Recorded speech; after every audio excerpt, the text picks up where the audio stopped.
생방에서도 말씀드렸다시피 지금 뉴스 브리핑에 대한 압박이 다각도로 오고 있습니다.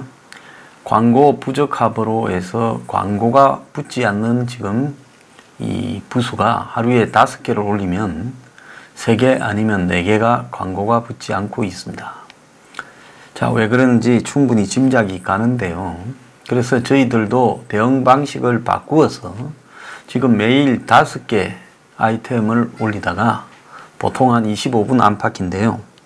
이제 15분짜리로 해서 하루에 한 8개 올리고요. 그리고 생방송 1시간짜리는 중간에 한 번 쉬면서 하루에 10여 개의 아이템을 올리도록 하겠습니다. 자, 뉴스 브리핑에 대해서 압박이 나온다면 우리도 다른 방식으로 대응해 가도록 하겠습니다. 한때 코스닥의 시총 2위 업체이고 항암제를 개발했다라면서 떴죠. 신라젠이 지금 오늘 아침에 이 하한가를 또 기록했습니다. 그래서 이틀 연속으로 하한가, 즉 30%, 마이너스 30%를 기록했는데요. 자, 어제 이 신라젠의 대표 문은상은 이 국민일보 빌딩에 있는 회의실에서 기자들을 향해 자기가 이 해명할 걸 나름 해명했습니다만은 지금 금요일, 월요일 이틀 연속으로 하한가 60%를 기록했습니다. 한때 15만 원이 넘어가고 코스닥의 대장주로 시총이 10조가 넘었다고 했는데, 자, 하루 동안 지난 금요일 날 사라진 기업 가치가 1조가량 됐는데 오늘도 또 그럴 것 같습니다. 그래서 지금 오늘 방송을 하고 있는 이 시간 현재 29.97, 즉 마이너스 30이니까 하한가로 빠졌죠.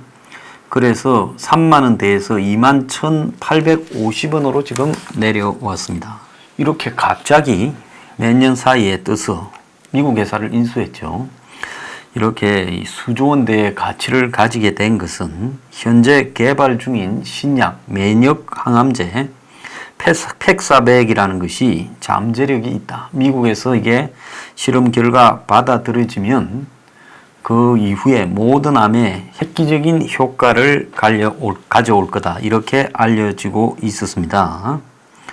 자, 그런데 신라젠이 지난 2일 금요일 날 낸 공시에서 미국 모니터 데이터링 위원회와 팩사백 간암 임상 3상 시험의 무용성 평가 회의를 가졌고 진행 결과 그 전날인 1일 임상 시험의 중단을 권고했다고 밝혔습니다.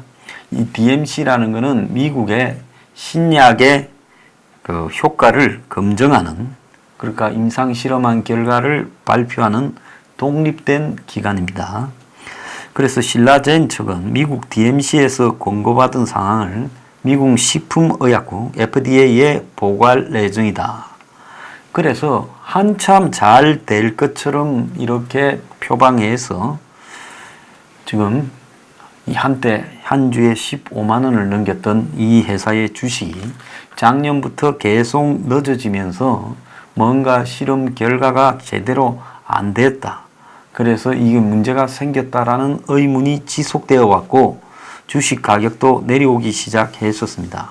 그런데 신라젠 측은 아니다, 되게 돼 있다라고 큰 소리를 쳐왔고 쭉 별 문제 없다고 이야기를 해왔는데 결국 신약 후보인 팩사백이 상용화 직전에서 미국의 그 임상 검증을 하는 위원회로부터 그 무용성 평가에서 탈락을 한 겁니다. 흔히 이 의약품에 대해서 무용성 평가와 유효성 평가 이 두 가지가 있는데요. 무효성 평가는 이걸 먹어서 약효가 있다라는 걸 갖다가 입증하면 통과되는 거예요. 그러니까 적극적인 포지티브하기보다는 네거티브가 아니다라는 정도고, 유효성 평가는 기존의 약과 비교했을 때 비교 우위가 있어야 통과되는 아주 적극적인 이 성능을 지니고 있다라는 거죠. 그런데 팩사백이 무용성 평가에서 탈락한 것은 한마디로 약효를 최소한의 인정조차도 받지 못했다라는 것을 의미하는 겁니다. 자, 그러면 무용성 평가에서 DMC가 임상 중단을 갖다가 권고했다는 것은 이 약의 약효는 아무런 효과가 없으니 한마디로 그냥 더 이상 개발을 안 하는 게 좋겠다. 매우 부정적인 결과로 나타난 거고요. 이 권고로 인해 팩사백은 임상 3상 시험에서 무용성조차도 입증하지 못한 결과를 나타냈습니다. 자, 그런데 보통 어떤 약이 이렇게 새로 개발해서 이런 DMC나 이런 쪽에 가서 임상 실험을 한 결과를 갖다가 테스트 받을 때 효과는 있으나 기존 약물보다 뛰어나지 않다 이렇게 나타나도 유효성이 입증돼도 이런 평가를 받으면 한마디로 그 약을 개발한 회사의 주식은 폭락하는데, 그런데 그런 차원을 넘어서서 팩사백은 효과가 없어 더 이상 임상 시험이 무의미하니 하지 말아라. 이렇게 지금 결과가 나온 겁니다. 자, 이거는 엄청나게 충격적인 이야기고요. 자, 그동안의 팩사백은 간암 대상 항암 바이러스 치료제로 말기 간암 환자 600명을 대상으로 글로벌 임상 3상 실험을 했다는 겁니다. 평가는 아까도 말했듯이 개발 중인 약이 치료제로서의 가치가 있는지를 따져 임상 지속 여부를 판단하는 건데요. 그 시험에서 치료제로서의 가치를 상실했다. 이렇게 지금 봐야 되는 겁니다. 자, 신라젠의 경우에는 지금 2015년부터 미국 유럽 등지에 아까 말한 대로 간암 환자 600명을 대상으로 이 시험을 진행해 왔는데요. 중간 평가에서 팩사백이 안전성과 유효성을 입증하지 못했고 신약을 포기해야 되는 상황으로 몰렸다. 이렇게 봐야 될 겁니다. 2006년에 설립된 신라젠 미국 회사를 인수했지요. 자, 그런데 우두 바이러스의 유전자를 재조합하는 방식으로 항암 바이러스인 팩사백을 개발했는데 회사 측은 이 바이러스가 암세포만 공격한다. 이렇게 이야기를 했습니다. 기존 항암제는 암세포뿐만 아니라 일반 세포까지도 공격했기 때문에 많은 단점이 있었는데 이를 뛰어넘는 신약 후보다. 그래서 미국 FDA가 2015년 임상 3상 실험을 허가했고 이런 기술력을 인정받아서 2016년에 적자 기업인으로 코스닥에 기술 특례 상장했습니다. 엄청나게 특혜를 받은 거죠. 보통 코스닥에 상장되려면 한 3년 이상 지속적으로 수익성을 인정해야 되는데 적자만 나고 있어요. 그런데 우리가 이런 적자만 나고 있지만은 기술을 보유하고 있으니까 특례를 인정받아서 코스닥에 상장을 했지요. 자, 그렇다면 이것은 이 기술 특례 상장이라는 부분이 실제로 나중에 사기로 입증되는데도 중간에 이것이 마치 거대한 기술이다. 이렇게 사기를 쳐서 상장시켜 놓고 그리고 코스닥에서 돈을 빼먹고 주식을 팔아먹고 그런 다음에 나중에 시험하니까 아무것도 아니더라. 무리더라. 이렇게 했을 때 그 돈 날린 피해는 다 누가 봅니까? 주식을 산 사람들이 보는 거죠. 그래서 기술 특례 상장이라는 이런 부분이 이해가 가지 않고요. 2017년 11월에는 15만 2,300원까지 가격이 올랐고 시총, 회사 시세 총액이 10조 원을 돌파하면서 코스닥 시총 2위까지 올랐습니다. 그래서 회사의 목표대로 2021년까지 팩사백이 상용화되면 엄청난 수익이 날 것이라는 기대감이 반영됐는데 이 회사는 당연히 이 팩사백 하나에 목을 걸고 돈만 써왔기 때문에 한 번도 흑자를 낸 적이 없고 작년에는 매출 77억에 영업 손실 590억이었습니다. 그래서 정권가에서는 일부 대박 심리에 기대어 과도하게 주가가 오르고 내린다, 이런 비판과 우려가 나오기도 했습니다. 자, 몇 분 했어요?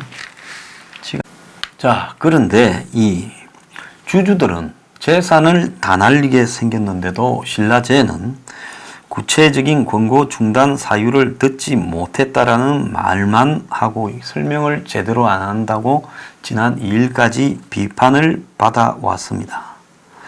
자, 신라제는 팩사백 하나만 있는 회사고 다른 제품이 없기 때문에 임상이 무산되면 회사 존속이 어려울 정도로 치명타가 될 것이다, 이랬습니다.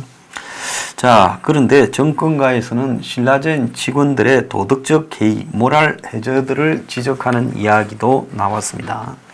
신라젠은 68명의 직원을 둔 중소기업인데 임직원들은 지금 회사의 상품 개발은 될지 안 될지 작년에 가을부터 이거 잘 안 되는 거 아니냐고 무수한 의문이 나왔습니다. 그럼에도 불구하고 스톡옵션, 즉 주식 매수 선택권을 행사해서 큰 돈을 벌었습니다. 직원들마다 회사 주식을 얼마에 살 수 있도록 해주는 거죠. 자, 그래서 이 회사 신앤필 전무는 보유 주식 16만 7천여 주를 4회에 걸쳐 매각해서 금액으로 88억을 벌었다고 합니다. 임원이 아니면 공시가 안 되기 때문에 다른 직원들의 주식 사전 매도도 있다 하는 소문이 나오고 있고, 작년에는 안은수 부장, 배진섭 전 부장 등이 4, 50억을 벌어서 퇴직한 사람도 있습니다.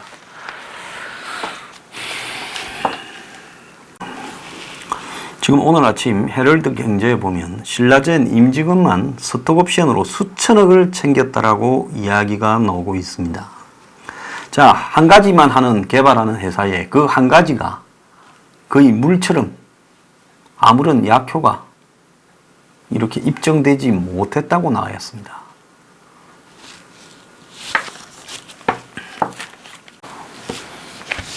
그래서 무용성 실험에서 사실상 이것이 다른 이 약효가 입증되지 못해서 그야말로